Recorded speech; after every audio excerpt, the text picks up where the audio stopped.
But it's also about how it's the one that's about how King Herod was killing all of the babies. Why would he do that? That's You know who's because one of them was Jesus. King, like Wenceslas would do.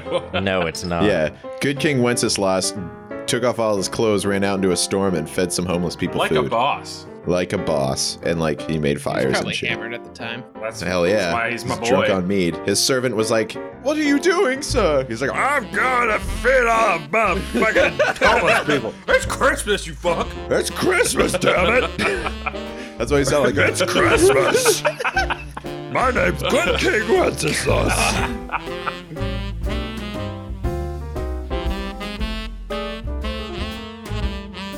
Hello and welcome to episode 71 of the GameBrew podcast. I am your host, Ian, Dasher, Richard, and today I am joined by Will, Prancer, Shell. I like how you set your drink down to prance. No one can see it, but it happens. You Not gotta a get visual into the medium. role. Chris Blitzen writes, Can we talk about how much Rudolph sucks? Am I right? Like, wow, Dan with his Comet weird red Rots. nose. So weird. Fun fact: did you know all of the reindeer are female? Huh. And Yeah, Allison Rudolph Vandevender. Why won't you guys let me play any of your games? You're mean. I love that Ben Affleck movie. Because by the you're way. different. In the first half of the podcast, we'll do the traditional GameBrew Secret Santa gift giving, and then in the second half, we'll discuss gaming fruitcake, getting it, giving it, and why it's so hard to gift the right game. But first, it's time for not a beer. Chris, what are we drinking this week? Nog. Eggnog, Nog. to be exact. Nog. Different varieties. Yum. Where'd you get Nuggenbogger yours? elixirs, as Noggenfogger, yes. Ian, where'd you get yours? And what's in yours? I got mine at the grocery store, as you do. Which grocery store? Nice. At the Sprouts across the street. Ooh, the Sprouts, nice. I'm drinking it with Sprouts the suck. very traditional brandy, and of course the nutmeg on top is very important. Ah, This is like- shit. this is like a straight down the middle eggnog, is what this is. Yeah, I And kind it's- of did a similar thing, except I forgot the nutmeg. I bought my nog at Trader Joe's, and I tried to get something a little classic. Pusser's rum. Has anyone ever heard of Pusser's? Pusser's is Pusser's. good. Pusser's is potent. It's like its spicy. own thing. It's It's raw. a potent potable. It is raw. Raw I is a see good a way to European describe flag on Pusser's. that. Are you sure that's not Pussers? It's So do you know what a Pusser's is? No, what a I pusser had is? no idea. So No. it's a purser. So the purser on British ships would give out your I believe it's called a tot of rum. It's basically your rum ration. ration that you get every day. So when the British Navy stopped making rum in 1970, Pussers started making it about 10 years later, and so they use the same recipe. Yeah. Nice. Would you, if it was warm out when they gave it to him, would it be like a hot toddy? Sure. I mean, if they had the lemon Cool. and the The lime, Yeah, fighting lime, scurvy. the Right. water, yeah, grog, delicious. I guess. Dan, what are you drinking over there? I don't like nutmeg, so I didn't put it on there. But I've got Nutmeg is some essential. Southern Comfort eggnog that I purchased from my local giant grocery Like store. a really big grocery store. This is It's huge. no, it's only for Giant. giants. So What's it I called? went and I was like, hey, can I get some eggnog? And they were like, we don't have any. Well, they just dropped nog onto me. I had to catch it in a bucket. Do you have to like ask the and- giants to get things off the shelves for you while you're there? Yeah, it's actually really convenient because, excuse me, can you get the Apple Jacks? Yes. But mine has actually some Woodford Reserve rye in it because I like me some rye, and it's nice on my throat because if you couldn't tell, I am under the weather. Rye not. I'm under a lot of things because of how low my voice is. I get it. It's sex stuff. Speaking of sex stuff, Allison, what are you drinking? What? Why not? Just why not? So I'm drinking also Southern Comfort from my Food Lion, but I got the vanilla version. I don't know if you got the vanilla spiced. I saw the vanilla version, but I just got the regular average. version. I like the vanilla version better. This is the first time I've tried it. But the story is I was supposed to have Captain Morgan's spiced rum in here. I got the Select, I think was the one I got. And I bought it today because I had forgotten to buy it before now because I am terrible. And I bought it while I was visiting Fee in Winchester. Winchester. And Did you drink all of the rum? No, I left it on his counter. Did you drink? So then I had to put the only thing I had, which was Bullet Bourbon whiskey. Nice. Frontier whiskey here. Yes. And bourbon whiskey. It is Put it terrible. I hate it. But after I mixed it with this, I actually really like it. And it smells bad, though. And it looks funny. You don't smell it. It's eggs. No, you don't smell it. The whiskey is what smells bad. But I think you're wrong. Yeah, she's allowed to have opinions. Good. Yeah. It's good. No, not whenever it's whiskey.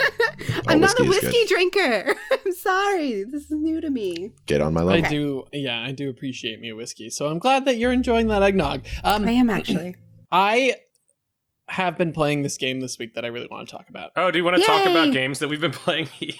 Yes. That sounds like, that sounds like something we could do on the podcast. Maybe we should record it. Maybe we should make it a section. Yeah. All right. So the game is called AI Dungeon 2. And basically what it is it's kind of a game. It's kind of a science experiment where they hooked up an AI to like a storytelling framework. And basically it's a text adventure and it gives you a prompt. So you select like what kind of character you are and what kind of story you want it to be. So like a fantasy story and a peasant was kind of my go-to. And then from there on, the artificial intelligence generates responses to your actions. So you can literally do anything. It's like that's interesting. It's really cool. So it changes, like it's never the same then. It's like a roguelike text adventure. Yeah. It's like if Zork, it's like playing D&D with one other person. Can you give me an example of your dialogue? So like the AI dungeon spits out like you're entering a dungeon and you see these things. What do you do? And then you respond. Yeah, exactly. So what do you respond? Like what can you respond with? So you could literally type anything you wanted, but it would be like look for. Like could you say anything you wanted? Like, yeah, you can say anything you want, and then it comes up with a response. Could you say anything you need? Yes. That's the way. Any way you need it? No, any way you want it. That's the way you want it. Oh. Anyway. Could you say all of these things? Sorry. No, but that's interesting because you're a texty boy. Yeah. So it was really cool, and I like that it was very freeform in its approach, but it got shut down.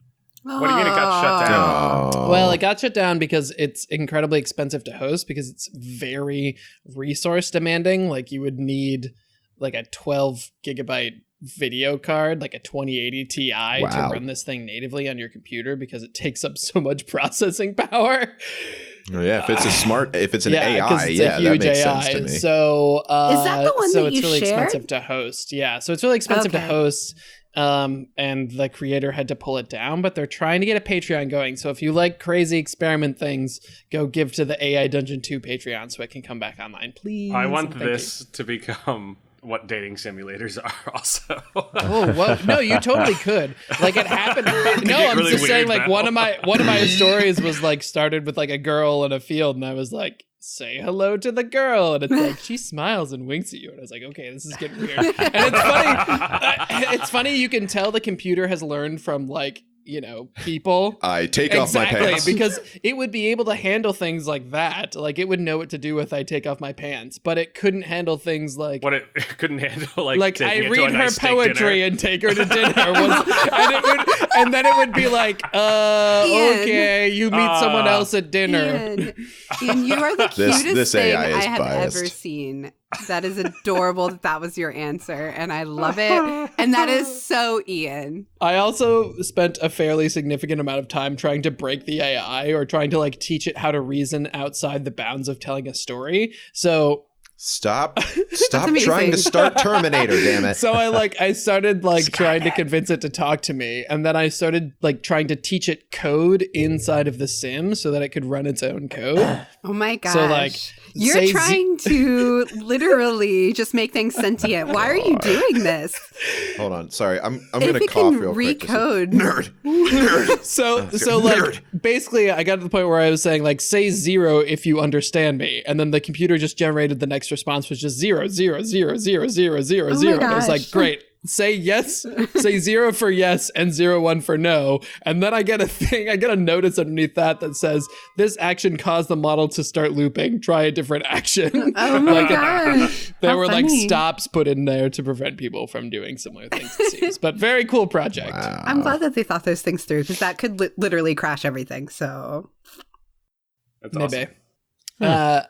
What's everybody else been up to? I have my Switch now, right? Nice. So I got a game called A Case of Distrust. Sorry, I have a light cold too. Okay. And it's a text-based game, so I thought it'd be good if I went after you. And it's just this mystery game where you're a detective in the roaring 20s era. And nice. You're the only lady on the police force, and nobody takes you seriously. And you only got the job because your uncle was the chief and got you the job, but now he's dead. So you left the police force and are now a private eye. That's the way the game starts. And then it's just kind of point and click, which I thought was interesting. I wasn't expecting that to be the case on the Switch. But you just point and click the environment, and everything's in a 2D cutout kind of style. Yeah. With very basic color palettes. I think it's really pretty, and I like what they did with it because it's very different. Yeah, it's like if Eric Carle did film noir. Yeah, I'm really enjoying that. Yeah, I'm enjoying it a lot. It's super cool. Who's Eric Carle? Oh, the guy who wrote The Very Hungry Caterpillar. Oh, got it. I'm glad that you. I don't trust him. He's got 2 first names. I don't trust him. That book as a kid. But no, this is really cool. It's very cool. I'm slowly getting into it. You have choices, so you ask questions based on evidence you have and things like that. So you ask different people different things, and then you have to gauge what you want to ask them, and you usually get 2 options. I haven't gotten more than 2 options right now, so I'm guessing that's the max. And it changes the outcome of things. So yeah, I got that, and I am liking it. Allison, did you ever play L.A. Noire? I did. I love that game. Are there any comparisons there in terms of sort of the ambiguity of trying to solve crimes and interacting with possible criminals or other people? They're so different though, because LA Noire felt like a movie, and I felt really in a movie I was helping move along because it was so visual. And you had very key these are the characters because they're talking this way, they're acting this way, and you visibly see it. Whereas this game so far, everything is a little more open, I think, to interpretation, because you're kind of creating these characters in your head in a lot of ways, because you don't get much. You get a visible cutout of a guy who's, the sleazeball character that you have to kind of create in your head. So it's very different for me. This is like reading a mystery novel for me, where I'm creating a lot of the universe because I only have silhouettes. Whereas LA Noire felt like I was watching a movie that was already made. But this one feels more like interactive as far as the story. Got it. And you had to look at people's weird facial animations. Yeah.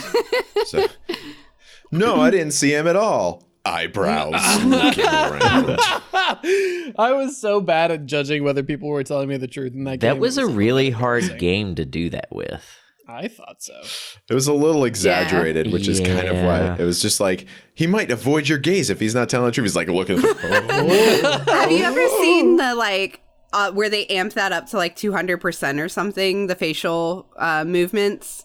I'll find the video and share it on the Discord, but it's really good. I can't. But yeah, it's you don't. I think that was really a different kind of game for that time period. So there's a lot to be said for that, even though it was really weird with the facial movements and things. They were trying something new, and I like what they did there. But this is very different, where I don't get any facial expressions. I don't get anything really from these characters except for what I'm reading and creating in my head. So I might be judging them wrong just based on what I've decided they are. That's very interesting. Thanks for sharing. Chris, what about you, buddy? I picked up Pokemans. Pokemans. Shields.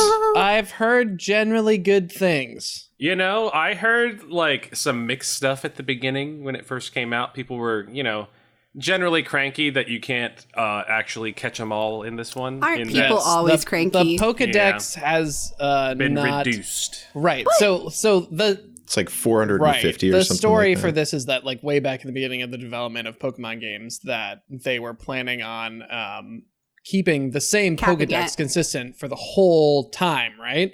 And then at a certain point they had to decide like, actually the number of interactions here is just way too high and we can't continue to do that. Well, so, and continuing that story, Game Freak / the Pokemon company or whatever that makes the game is not actually a very huge studio, which is kind of surprising considering that Pokemon is the best-selling franchise ever in the history of ever. Right. So that's surprising. And then they also mentioned that they didn't want to have to redo all the animations for them, every single Pokemon, but they're also reusing what looks like they're reusing animations from previous games anyways, so it's kind of just disingenuous. But that's really the only bad thing that I've heard about it. The other bad thing is that throughout the story there are big moments, and a lot of the times the other characters that are with you, like the champion that's there already, will just go and do them for you instead of you getting to do that. They're like, oh, you don't worry about this, just keep working on your gym challenge, it's fine, we got this. And it's like, well, why can't I do that? Why can't I save the day? But take part in like big events. Yeah, the thing that I really enjoy about it though is that for the first time it feels that there's more scale. It feels like you're actually in the world. And the main reason is because you can actually see the Pokemon running around the field around you. Right. And so when a thunderstorm comes through, it changes the types of Pokemon you might see. So that's cool. Yeah, so Very like when I cool. first got to what they call the wild area where there's a ton of different Pokemon everywhere, it was snowing. So everything I saw was ice Pokemon all the time. And like a smattering of other things. So like I had a very ice heavy lineup for a little bit until I like got more Pokemon. And it also, I found, because I'm able to see all the different types of Pokemon in the grass running around, it makes me more likely to go out and catch them. I have never caught that many Pokemon. Usually I'm like, oh, I know this Pokemon's in this area. I want to go catch that Pokemon because I like that Pokemon. In this, I see one running around. I'm like, oh, I don't have that one. I need to go get it. So I've caught over 105 Pokemon so far in about 22 hours. I haven't finished the game yet, but it's... Yeah, you got to catch them all. I've been really enjoying it, and just the scale of it has been really cool. I just think about the hours and hours I spent running in tall grass in circles in certain areas because I needed something, and I would never get that something that had like a 0.1% chance of coming out. So that's really interesting. Yeah, and it makes it a lot more... It makes it less of a chore to do that. Mm-hmm. So the fact that there's no grind fest, really. I mean, there is, there but was. like, not like that. Not like that. Yeah, I mean, like you can still get shiny Pokemon too. Do you feel like you're pretty far through the game already because of that? I feel like I was hitting it pretty hard. Yeah, I mean, I only got it last weekend, I think, and I've put 22 hours in. The first weekend, I put like 16 of those hours in. I just have been really busy with other things, which I'll get to. But I mean, it's been really good. Like I feel like I've progressed pretty far, and like I don't know what the end game is yet. So that's awesome. Yeah, it's been a good first entry for Switch, I think. That's awesome. Nice. Good. Well, there was That's a previous entry, Pokemon Let's Go. But not like a real Pokemon game. I mean, that was a real Pokemon game, but like it was just the first game. But like ever. Not like a Pokemon RPG in that sense. Yeah, I mean, I didn't buy it, so I don't know. Okay, let's go to, Chris, do you want to talk about PAX Unplugged? Yeah, Ian, I do want to talk about PAX Unplugged. It was really great. What is PAX Unplugged? So PAX in general is a big gaming convention that happens in a bunch of different places: Boston, San Antonio, Seattle, Australia.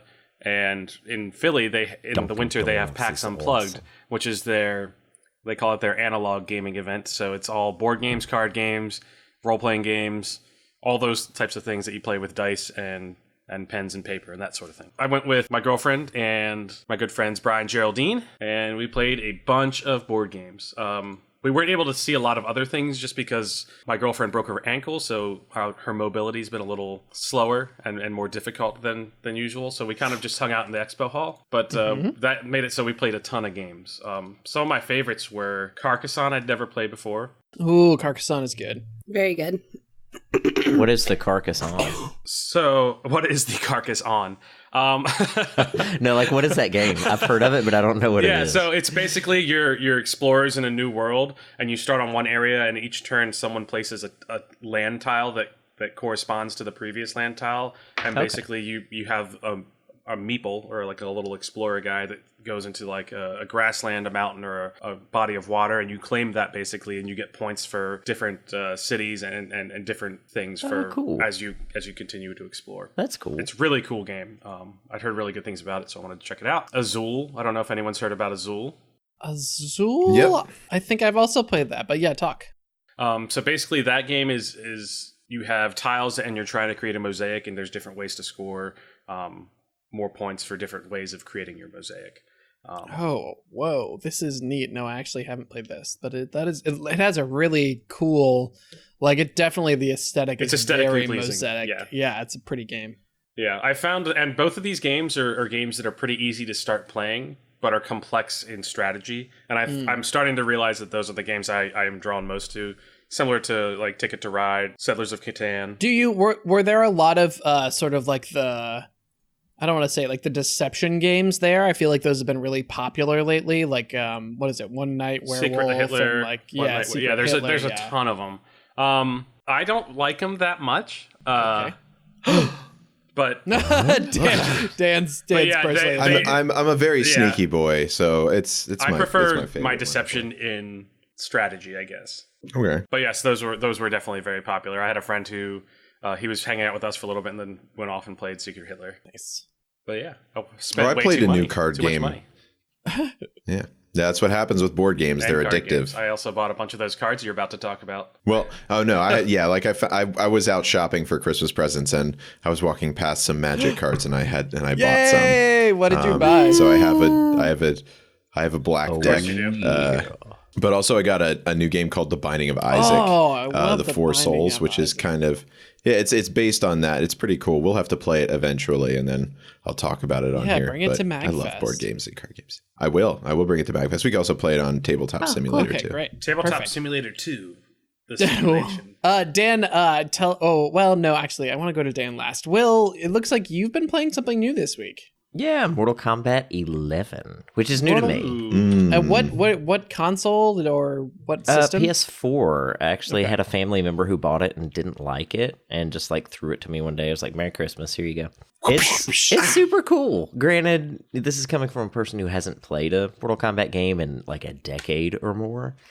So it's all fresh to me, so I can't speak to how innovative this one is as compared to 10.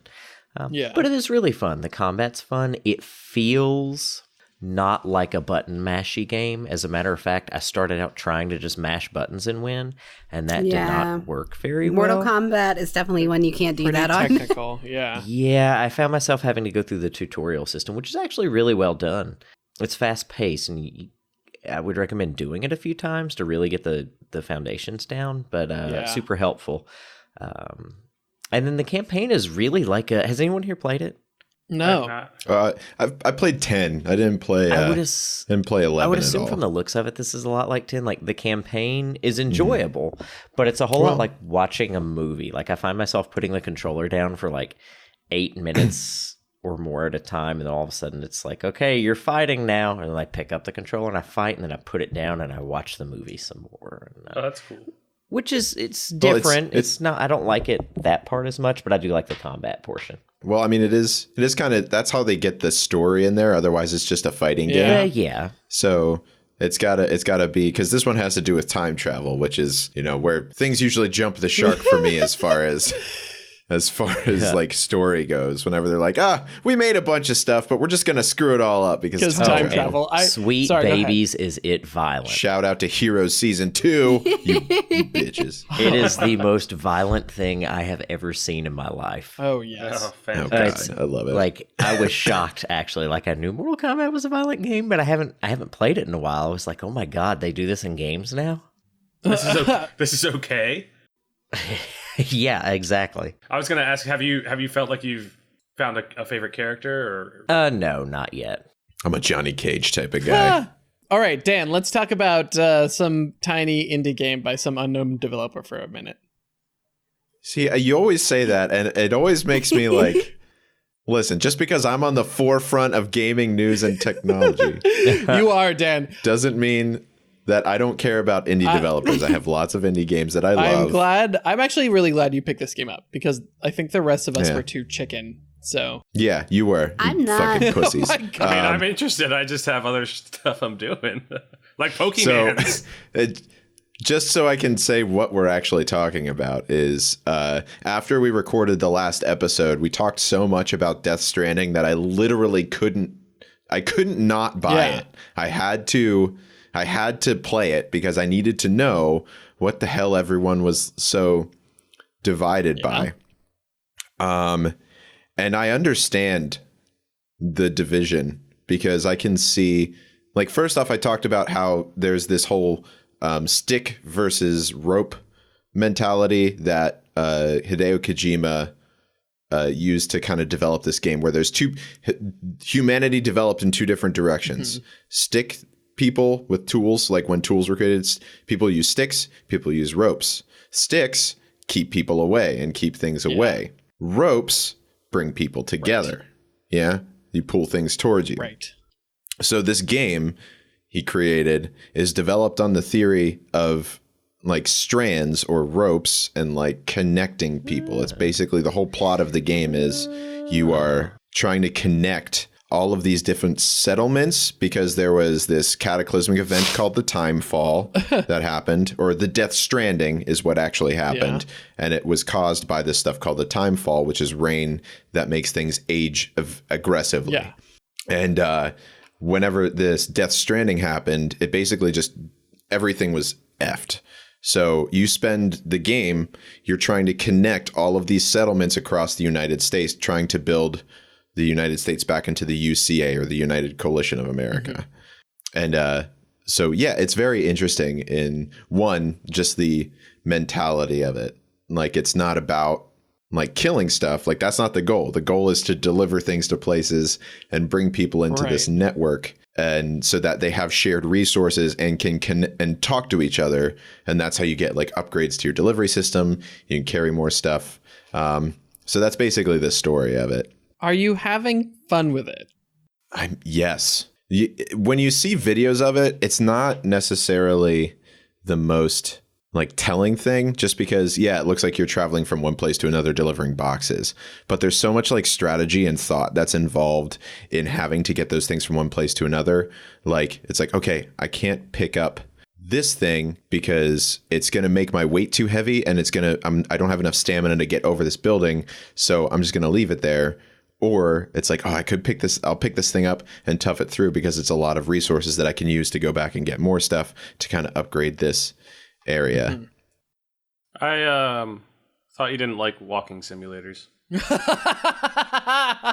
So I don't like walking simulators because it's because there isn't a whole lot to do aside from listen to story. There is story stuff that's going on sometimes whenever you're doing this, but it keeps you active. Like, you have to maintain your balance. You have to climb things. If there's time fall, you have to think about what the things called BTs, or beached things, which are like these semi-invisible entities that can try and take you away and kill you. Kind of your character, I'm not giving away any spoilers here, but your character is something called a repatriate, which is you don't actually die. You when you die, you come back. But whenever somebody who has been killed in this world dies, if you die at all in this world, you create this massive crater because like because a giant, like a beached thing shows up that's huge and just destroys everything around it. So if you die, it basically ruins the environment in that area, and you can't get back into that area again. What? So that means if there's like a particularly difficult crossing or something, it becomes more difficult as people fail it? Potentially. I mean, everyone's world is kind of different. However, and this is the cool part, is people can leave things around for you to kind of help. And you actually get more like upgrade points or likes. It's literally like likes. It's like, hey, people like this thing that you left here. Yeah. So you get more points towards your upgrade stuff. And they keep it. So basically, like, there's a particularly hard place that I was going through. And I was like, it would be really nice if there was a bridge here. Maybe I'll spend some time building a bridge. And so far, I've gotten a whole bunch of likes on that bridge because people keep going across it because it was a particularly annoying river to try and ford. That's cool. But that's cool, man. Does the story feel... The thing about Kojima stories, I feel like, is that a lot of the time they're so drenched in metaphor that it's like they become... To me, I don't want to follow them anymore because everything is just like straight up metaphor. I don't feel any connection to it because it's so abstract. Well, it's kind of, but I kind of like that with Hideo Kojima's stuff. You get a lot of emails that you could read or not read that kind of reveal a little bit how, like, what happened with the Death Stranding, and like how people react to it. Like one of the very first things that happens in the game, it was in one of the trailers where you're like in a truck that gets toppled over, and then the BTs attack it, and one of the guy dies. But he has this little character guy. He calls it a little guy that he gives to you, and then you meet his brother later, and he's, oh, where'd you get that little guy from? And then he keeps sending you emails about how you're doing such a good job connecting the United States. It's like your cheerleader. But it is very Hideo Kojima. I mean, everything's super heavy. All the characters have weird names, like Die Hard Man, Dead Man, Amelie. Who else? There's Mama. That's one of the people. Did you know that Brian Michael Bendis made a Kojima Name Generator? He did? Yes, it's pretty. It's like 12 pages long or some shit. It's great. We need to do that. We should do that. It's on Polygon someplace. Just look up. We'll look at it. Maybe we'll come back with our Kojima names in the second. Dan, I have a question. Yeah. How many inventory slots does carrying around Baby Yoda take up in that game?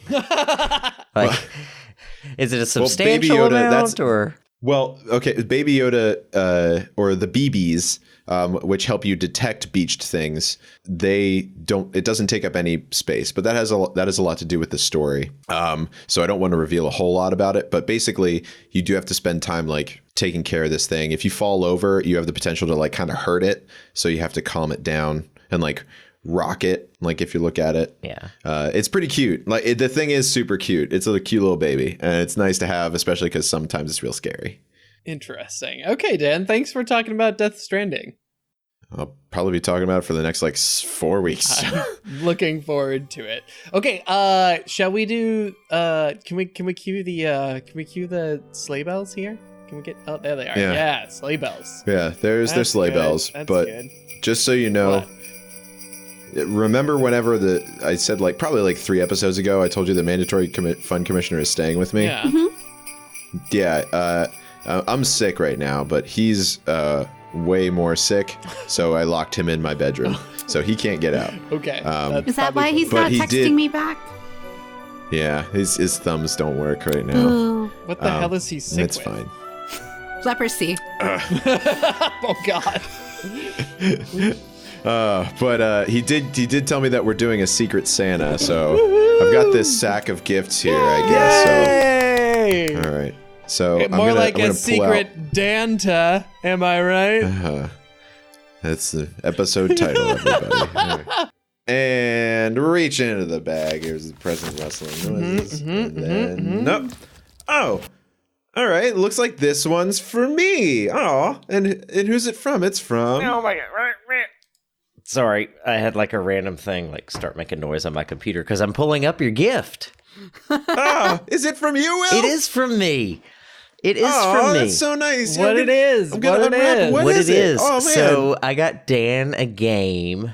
I did some searching, and I was like, what looks like something Dan would play? I didn't read any descriptions until I found something. I was like, Dan will love this. This is it.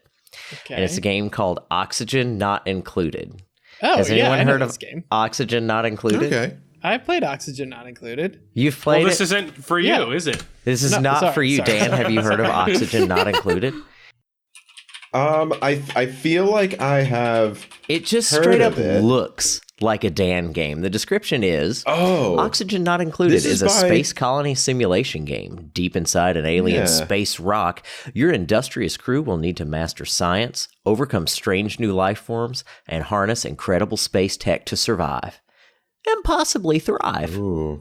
And that just This sounds is- like a Dan game. That does. It's kind of like. It looks kind of like. It looks kind of like Castle Crashers meets Terraria. Yeah. Yeah. Or like Don't Starve, but also the Fallout Fallout Shelter. Fallout Shelter. Yeah, that's cool. It functions like, way kind of more like intense. Prison Architect, except Ooh, space versions. I like it. Yeah. I like Is it. it It's very randomly aesthetically pleasing. generated rocks? That's cool. Yes. Rocks. Yeah, it's Sweet. interesting. I'll be curious to see what you think, Dan. Yeah, I'm curious too. I'm gonna send I can't it wait to to you. play that. Thank you, I'm gonna Will. send it, and there's a rocket ship in it, Oh. so it's kind of like Kerbal Space Program too. You guys, is a rocket ship. And the art style's a lot like, it's very Tim Burton-y. I don't know. This just like reeks of because Dan has so many different personalities and impersonations. This just like reeks of so many different types of like comedy and art styles. Like this is Dan in game form. Is it kind of? You've seen the movie Split, right? I have not. Yeah, it's kind of like me. Purchase James as McAvoy, a gift. except with less murder. Okay. Oh, Will, thank you so much, man. That's so you are nice. welcome. I hope you like it, man. I hope it's actually a good game. It got good reviews. I'm sure I'm going to love it, and I just want to say thank you again. You are welcome. But I'm going to open up the sack. I'm going to grab another gift out of it. All right, here we go. And I'm in the sack right now. This is wrestling around, fully worth. And then I'm going to pull this one out. All right. It looks like this one is for Chris. For me? It's for you. It's for Chris. What is it? It is I'm from shaking me. it. I'm shaking it. And it is baby. Oh, Mordhau. Mordhau. Yeah. Oh, man. So yeah, Fucking Mordhau Night is Call like of Call Duty. of Duty, except in medieval times. That's exactly what it is. It's Call of Duty with swords. That's awesome. Yeah, so this game was really hot for a while earlier this year, and sort of renowned for its very flicky, sort of like accuracy-based sword fighting, and you like die really fast. Awesome. Just like Call of Duty. Yeah, there's supposed to be a pretty steep learning curve, so I'm curious as to how that's going to go. But it looks really cool. Like It does. watching people play the game is really neat.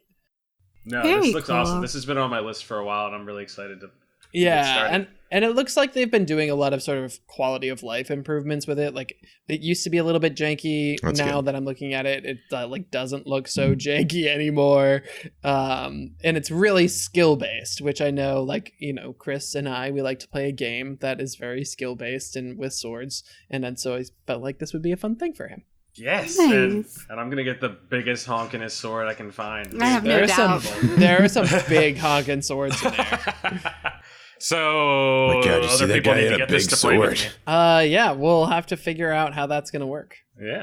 Yeah. Maybe we'll try and see if we could do it on the stream a little bit. Be terrible this weekend. Watch us be terrible at Mordhau. Except not this weekend. Last weekend. No, wait. Well, yeah, last weekend. From whenever you're listening Yeah, to last it, weekend. it will have already happened. Last Friday. You're In too the late. future.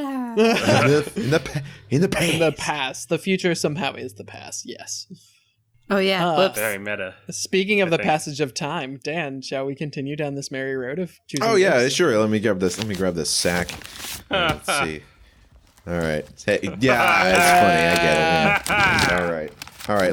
It does belong to the mandatory fun commissioner. So, all right. Big black dildo. Big black dildo.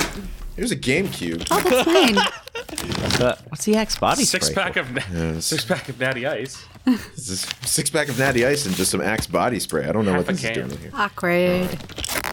All right. Oh, well, I'm gonna give this one because this is Allison. This one's for you. and it's from me. Yay! It's from I'm me. so excited. Yeah, so I know you just got a Switch. So what I got for you, or rather the money that I got for you, is meant to be spent on, because you can't gift things on the Yeah. Switch. That's pretty lame. But the money that I'm getting for you is to be spent on the game River City Girls. River City Girls. Wait, is this the? Oh, hold on. Is this what I think it is?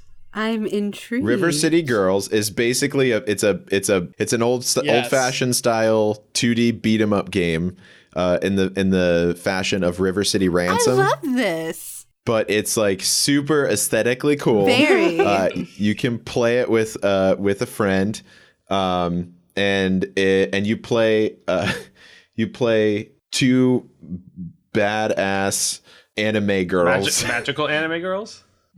Not magical anime girls, but like they're wearing like school outfits, and they're pretty standard archetypes as far as anime goes. Yeah. But when I was looking for stuff, I was just like, I've seen some people stream this, and I was just like, this is a thing Allison would really enjoy. I'm super stoked. Thank you. And also, maybe I'll download it too, and then we'll have some This looks super some cool. date night time. Yeah, I'm way in. I'm excited.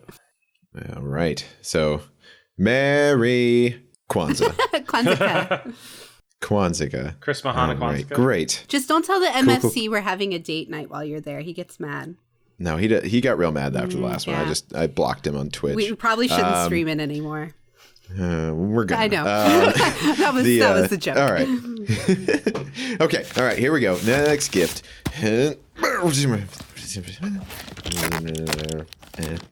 All right, and this one says Ian. This one is for Ian. Yay! Yay!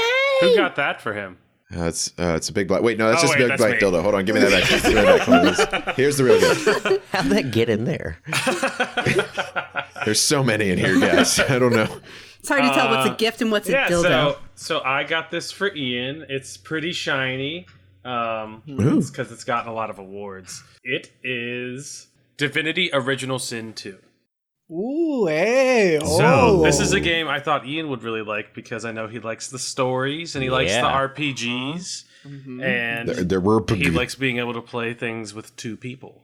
Those are all very true things. Because I figured Grim Dawn is step one, so I figured this would be a good step too.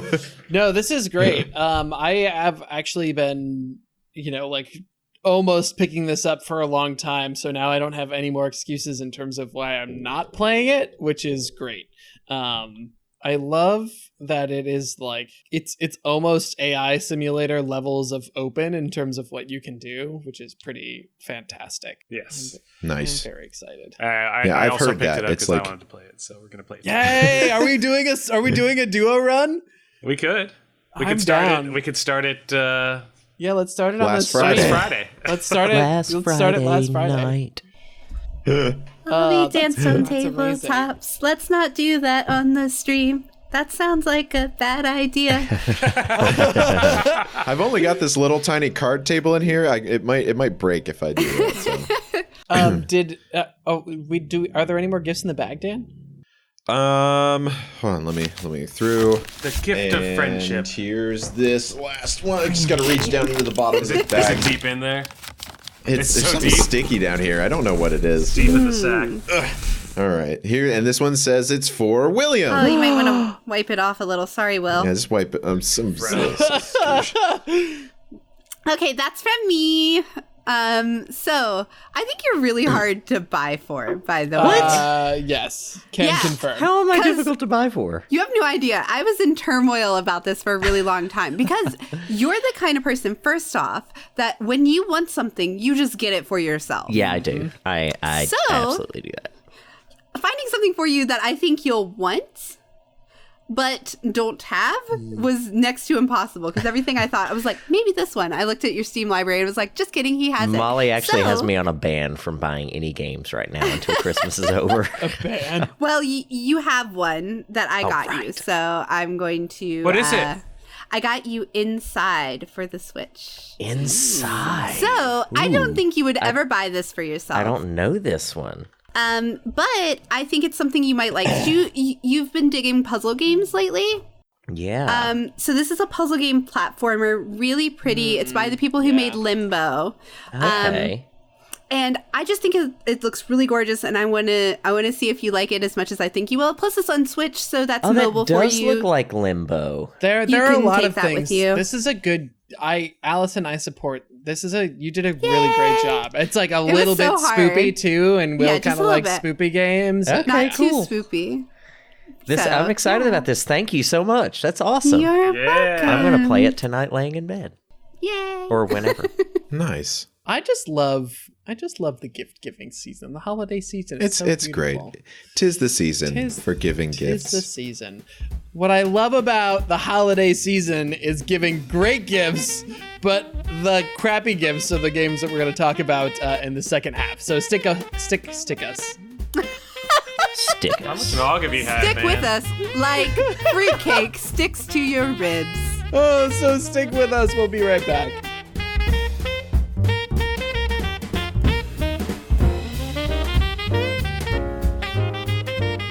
Hi everyone, Ian here.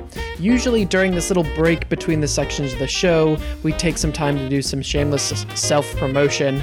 But this week instead, I just wanted to take a moment to say a heartfelt thank you to everyone who participated in our 24-hour extra live stream, whether you were part of the team actually doing the live streaming, or you were someone who came and hung out with us in the Twitch chat, or you were someone who donated. I just wanted to say thank you so much. It was a huge success, and it wouldn't have been a success without everybody who participated in it. So thank you from the bottom of our hearts for participating in that event. And the other thing I wanted to say was just, have a happy holidays, and we will see you in the new brew year.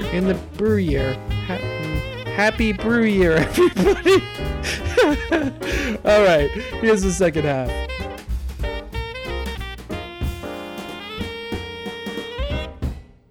Hello, and welcome back to the second half of the GameBrew podcast. I am your host, Ian Old Plasma Rottweiler Richard, and I'm here with Allison, the Lost Vandevender.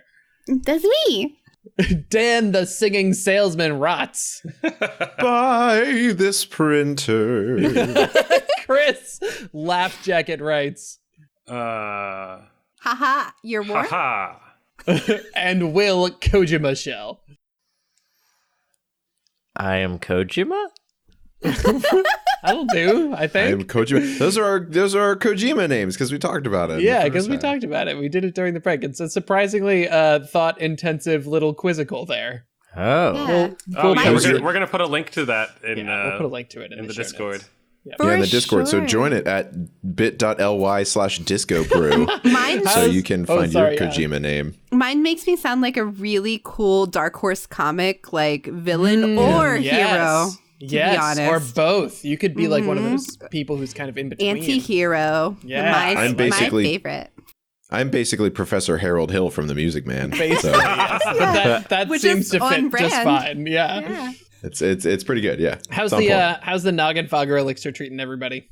It's good. I don't like it the more I drink it. I know I said I liked it, but towards Really? the bottom, we're getting funky. Chris is drinking a beer now. Chris is drinking. We're abandoning eggnog. That's how Chris does. Also, if we're not well, drinking yeah. beer, He's done now. Moving second on. half he goes back to beer. Also, it looks like you've got a pretty large glass. I mean, that would warm up after a while. I drink it in these little guys. I do like that mimic glass though. Thank you. I don't know about eggnog. I guess I'm eggnog stupid, so I regret this.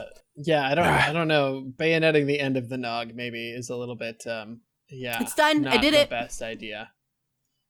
It's done. I did it. Congrats. It is. It's suppressing the coughs. I think it's. Yeah, I think it's coating my throat in a weird eggy, milky, substance, so I'm not coughing as much, which is fine. But you'll feel like death later, which is fun.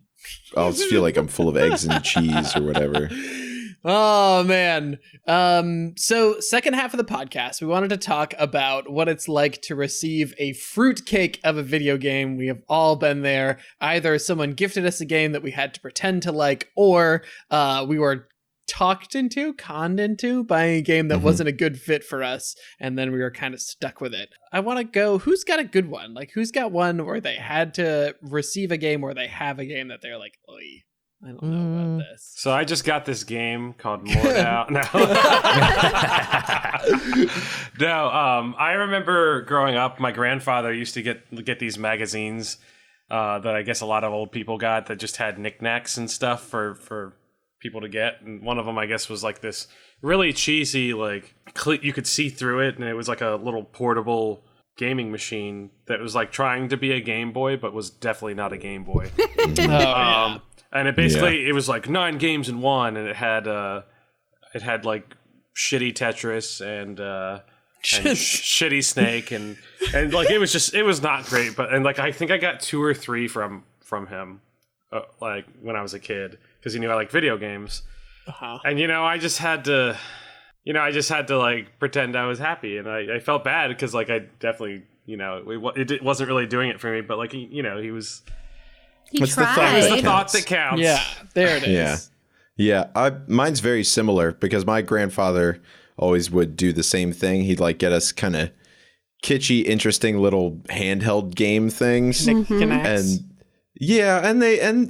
were like good for the, you open it and then you spend 10 minutes or 30 minutes playing it at your grandparents' house. You're like, oh, hey, Pap, just try this out. Yeah, you just have to hit the color thing as it lights up, and then you can play like a 2-player version of it too. And it was fun. And then it's still just sitting in my closet now, just not necessarily doing a whole lot of anything. But you haven't booted that back up recently? If my nieces come over, I can whip that out, and they'll like to play on those games for a little bit. There you go. So I don't know if you guys remember the like Tiger Direct, or was it Tiger Direct? The Tiger handheld awesome. Games, the little ones that they had. Yeah. That was just like up, down, left, right, and then like 2 buttons. And that was it. And they had like Beauty and the Beast was the one I vividly remember I got one year. And X-Men. I had a Ninja Turtles one. Street Fighter. Like there were cool game titles in theory that I would have loved to have on the Super Nintendo or something else. Right. But instead, like I got Beauty and the Beast, where Belle is for some reason cowering in a corner doing this motion up and down to fight off everything. And just going meep. And then I would have to sidestep with a button at certain times to not get hit. And that was the game I was playing instead of a really good game. Yeah. But like my parents knew I liked Beauty and the Beast and games, and were like, this is cheaper than the real thing. Yeah, right. So yeah. It's still game. You will like game. It's still game. I liked game for We've got 5 minutes. We've got game at home. Yeah. So those are the ones I vividly remember, because I remember some of the others, but those were real bad. They were real bad. Did anyone have any like games for their consoles or something that someone got that were stinkers like that? I distinctly remember getting them for my father every once in a while. Like Tiger Woods Golf, something like that for the N64, where it's like not a good game, but it's like, he's my dad, he likes golf, I'll get him this golf game, it'll be fun. Yeah, never plays I think it everybody had so like bad. a golf game or something that they didn't enjoy. Although I liked the Mario golf game, that was like super fun as a kid. But that's how like Nintendo does stuff. They take things that are menial or like sort of boring-ish games, and they add the Nintendo effect to it, so it makes it more enticing. A game like tennis. I hate tennis. I like Mario Tennis though. A game that I got when I was a kid that like I remember loving, but then I tried to play it years later, and I even tried it a few weeks ago again on the Switch Virtual Console as Excite Bike.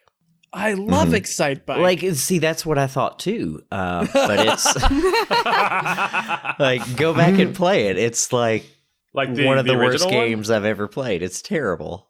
Like the original one? Yeah, like the original one. Because like I remember Excite Bike 64 being kind of cool, but also it probably isn't either. I remember loving it, but yeah, not. What do you think it is about receiving games like that makes it hard to receive a game that you really like, right? Because we do this Secret Santa thing, and we did it last year, and it was kind of mixed reviews. Like some of the games landed, and some of the games did not. And I feel like that's pretty normal. Like giving a game is hard, but giving a game is almost like trying to give someone a book.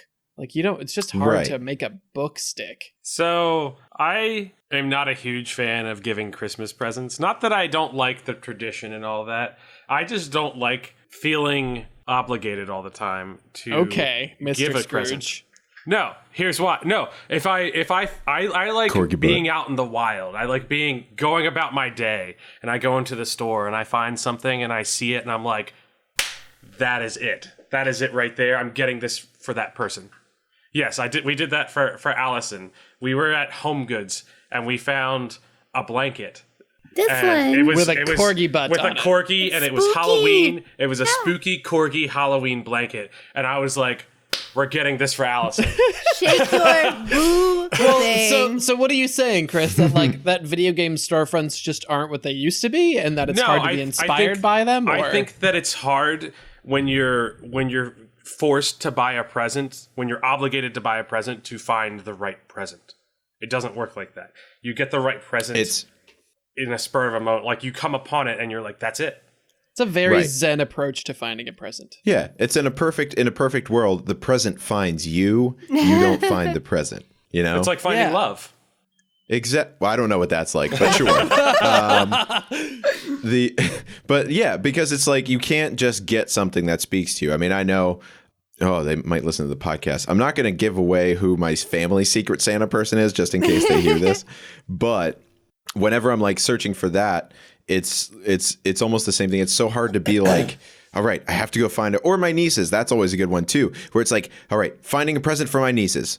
Got to find a thing that they might like and is age appropriate, and they will open it up and be like, "Oh my gosh, I love you so much, Uncle Dan." Well, they're girls and they're this age. They like dolls, right? Like, Well, yeah, sometimes. But actually, Eliana, my oldest niece, really is a very smart girl, and she likes board games. ooh, We I like recently board played- games. Did you know?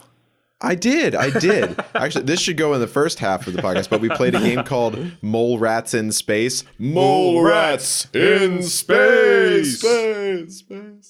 But it's like, it's a cooperative board game, and you all have to think together about how to like solve the, like get out of this spaceship and not get eaten by snakes. And she's really good at it. So I'm like, that makes it a little bit easier to kind of find something, because she likes knowing things and learning things. Oh, that's awesome. Okay.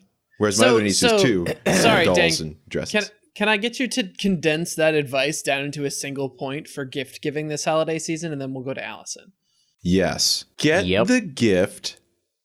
Don't. That keeps on giving. How about I help him? Yeah. You. The too long Help me, didn't Allison. read Help me, Allison. for Dan was, if you're going to get somebody a game, like a board game for the holiday, make sure you know them and what they'd actually like, rather than just assume because they are a girl or what have you, they're going to want the Barbie game. If not, get them a gift card. That's all. Oh, I'm I don't saying. like gift cards either. I know, but it's so much easier. I love gift cards. You know what? Just give me money. cash. Just give me Just money. give me cash. Well, yeah, money. Yeah. Okay. Sorry, No, but Chris, yeah, go that's ahead. the other thing is like, I'm sorry. The other thing is like when you see someone that has an interest in something, don't get them that thing. So like if you know someone is an artist, don't get them like the shitty artist thing that Walmart sells, because they're not going to use it, and it's not going to be as good as what they already have. That's probably true. That's a good advice, and that is going to prevent me from buying some off-brand strategy game for you this Christmas for sure. Well, it's like when I was little, my family would be like, "Oh, she loves games, so obviously she loves the Barbie games," and that was it. Right. Like everyone in my family who knew nothing about me would get me a random Barbie game. I played Barbie Horse Adventure. I played Yes. the lamest of the lame Barbie games for PC. Well, to be fair, Barbie Horse Adventure is pretty open world. It's great. There's a lot of stuff you can do. That one was probably top tier of the Barbie games, but I played some shit Barbie games. There are some awful ones out there. Like there were ones for the Nintendo, like the Super Nintendo, that were just like tragic. Absolutely, I can't even remember the name of it. It was Barbie something. Who knows? Super Nintendo Barbie, probably. It was probably just Barbie something. Probably. They'd given up. But like it was that, and then there would be like my mom would, and we didn't come from a mansion. Like I think that's safe to say. We didn't have a ton of money around the holidays, but my mom would like not want to get me just like one thing. So she would, instead of getting me like the one game I actually asked for, sometimes it would be like a bunch of little games she got out of like the cheaper bins. And, so like how was that? And that was not what I wanted. So I would be sad. And she thought, like, I think in her head, she was like, okay, lots of little gifts seems better than one big gift. But like, give me the one big gift instead of Spice World for PlayStation 1. I don't want that. Spice World? Yeah. It's not about Dune. It's not a Dune game. It's not. That actually would be a great, like, trading sim, great game. or like a There tycoon is type a game, Dune. Spice World. There's a Dune tactical game, or maybe there's one being made. I don't want think a there's one tactical being game. made. I want like a tycoon trading game. But you're Anyway. a fat guy on like a floating saucer. Yes.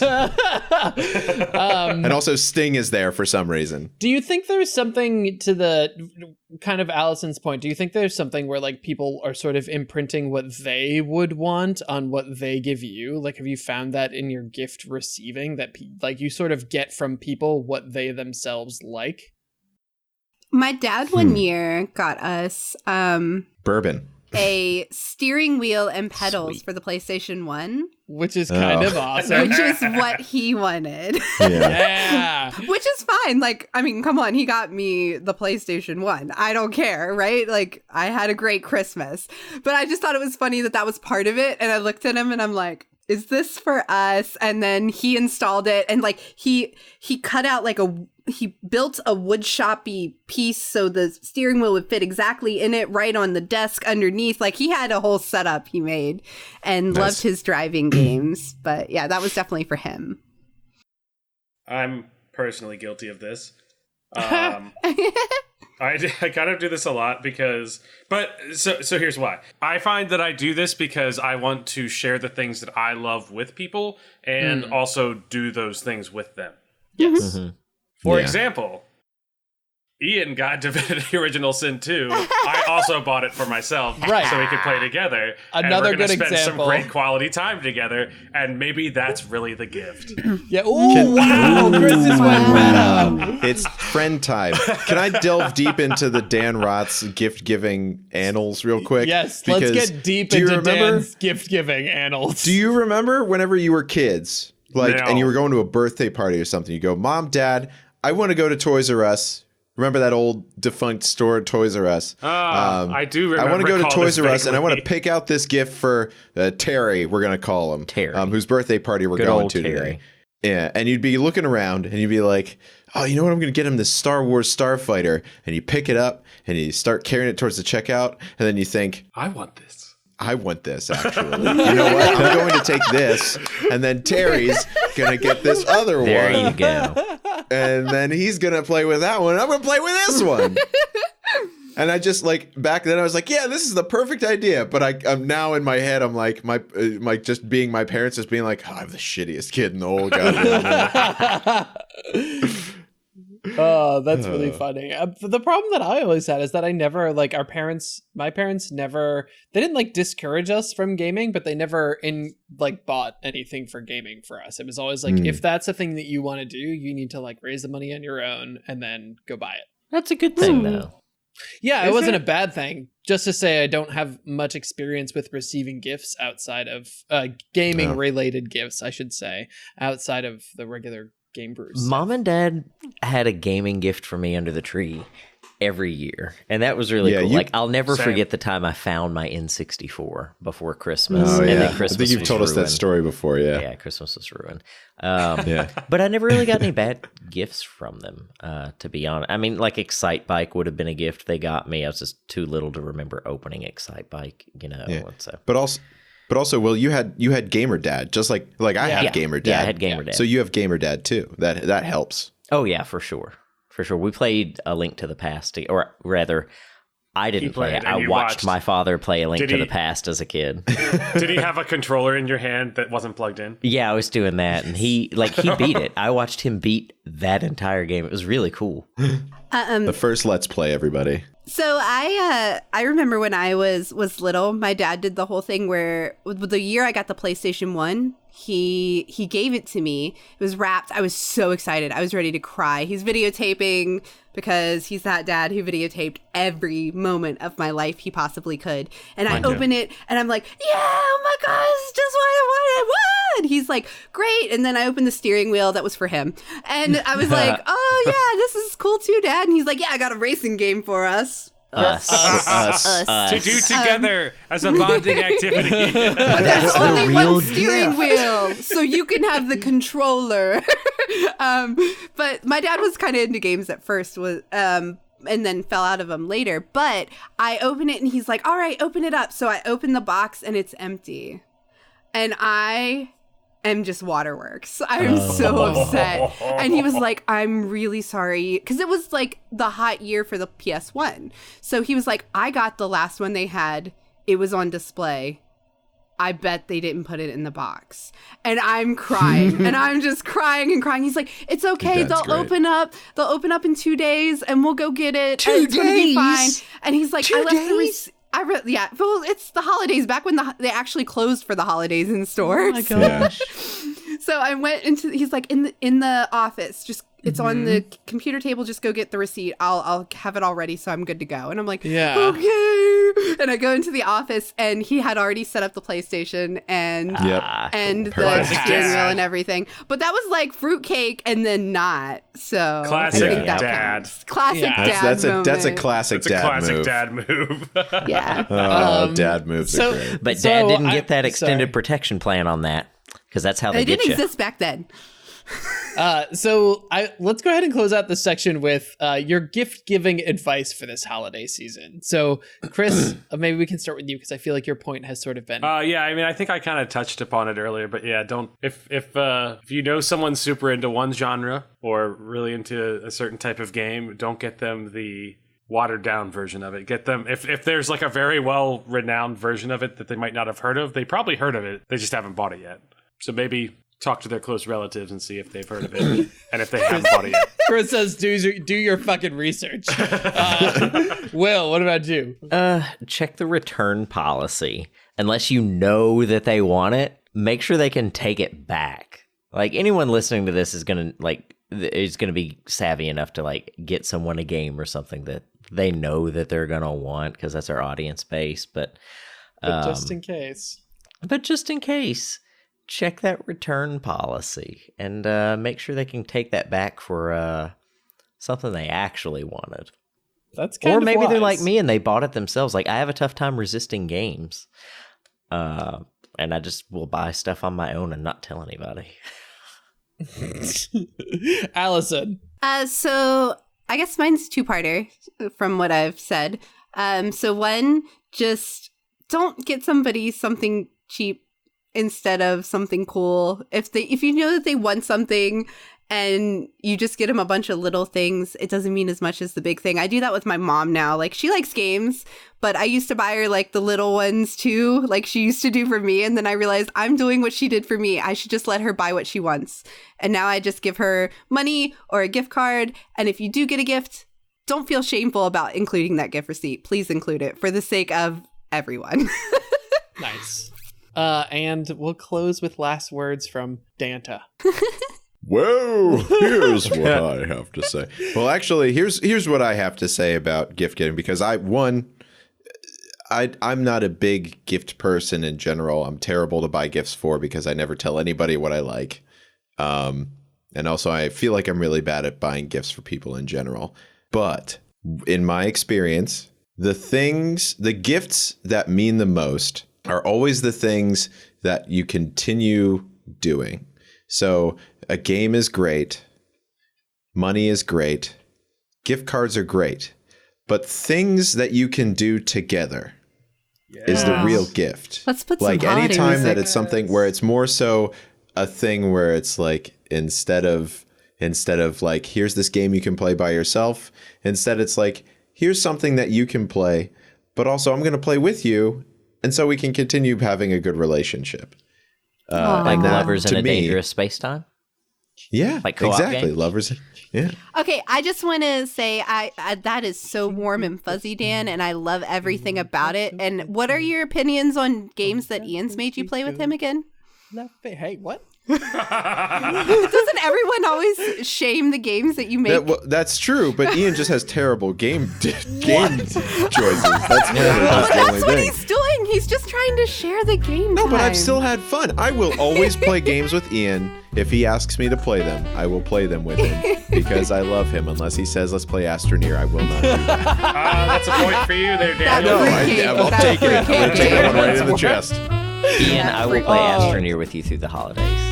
I would even play Absolver with you through the holidays. I don't know if any of us would do that's commitment. All right, well, with that very warm and fuzzy sentiment, I think we're going to call it for this evening. Thanks for listening to the holiday version of the GameBrew podcast. It has been a pleasure hosting you all here. So what should we say tonight? I guess we should say ho, ho, ho, everybody. Happy holidays. Ho, Happy ho, ho, holidays. everybody. Oh, you guys hear? I think I hear reindeer hooves on the roof. Okay, good night, everybody. Good night. Good night, everybody. Happy holidays. Will, what are you fiddling with over there? Oh, I'm just fiddling with something on the phone. He's diddling his doodle. Wow, you're diddling your doodle? Yeah, you know, you gotta do what you gotta do. Lighting the fire on his Yule log, if you know what I mean. Will prefers an audience guy. He's Hiding his pickle in the Christmas tree, if you know what I mean. he's spreading some tinsel, if you know what I'm saying. Oh, Spreading Christmas cheer. he's leaving the milk for Santa. Just all if you know over. what I mean. He's scrubbing those carrots for the reindeer. Christmas turkey, guys, if you know what I mean. I don't know what anyone means, but it sounds like nothing I'd like to participate in, and that's all I know. Oh, wow. That was a lot.